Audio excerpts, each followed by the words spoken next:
Students, welcome to your grammar class.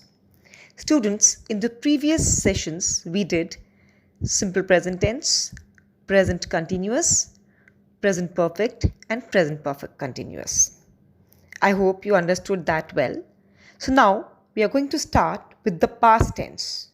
So today I'll explain you simple past tense and past continuous tense. So let's begin with the explanation of the simple past tense. So as usually, I would first tell you the usage of this tense. Students, you use this tense to express a past event or past action which is completely unrelated to the present. You use it to express the past action which is completely unrelated to the present. I'll explain you this with some examples. For example, you talk about your Uncle Sam and you say, Uncle Sam worked in this factory from 1990 to 2000.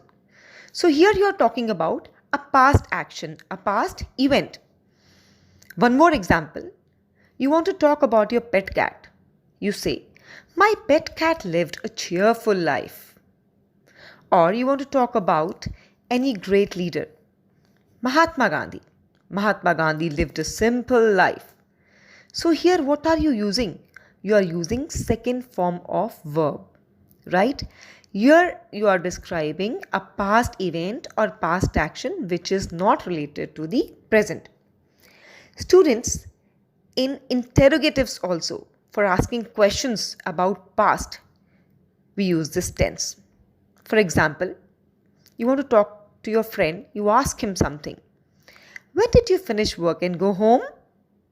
Or you talk to your dad. Dad, did mother wake you up in the morning? Now here also you're talking about a past action and you're asking a question from the other person. So for asking questions, you use this tense.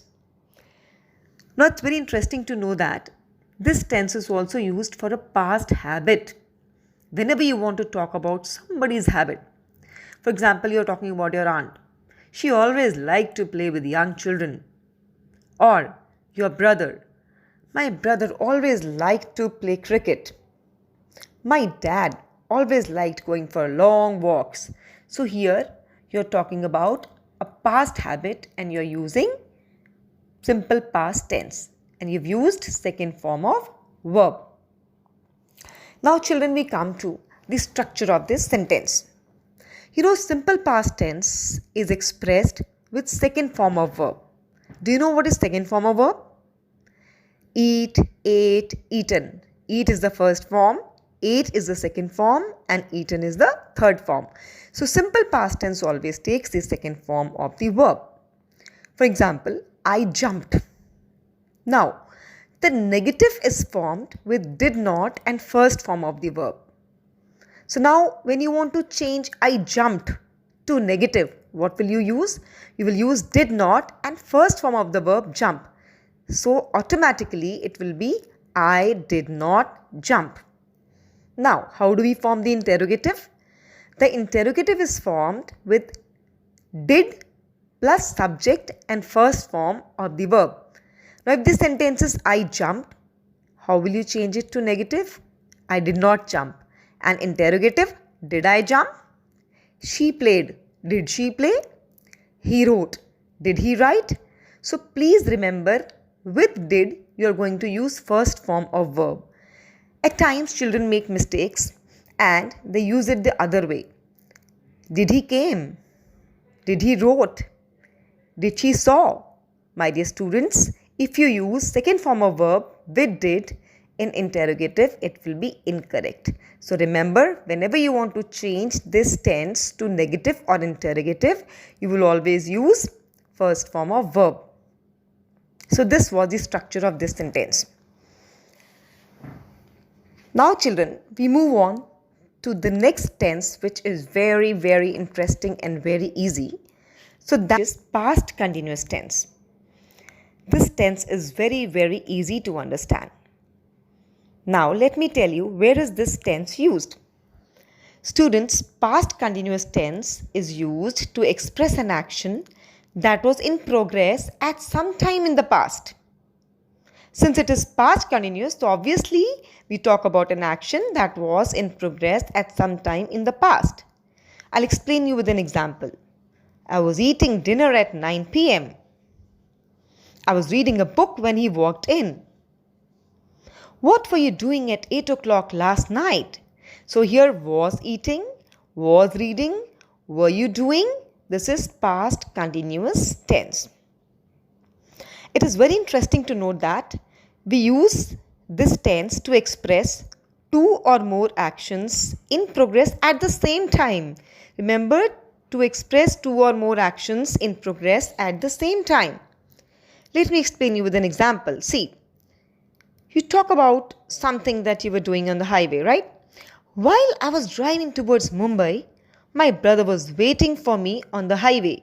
So over here, we have used two actions which are in progress at the same time. The first action is while I was driving.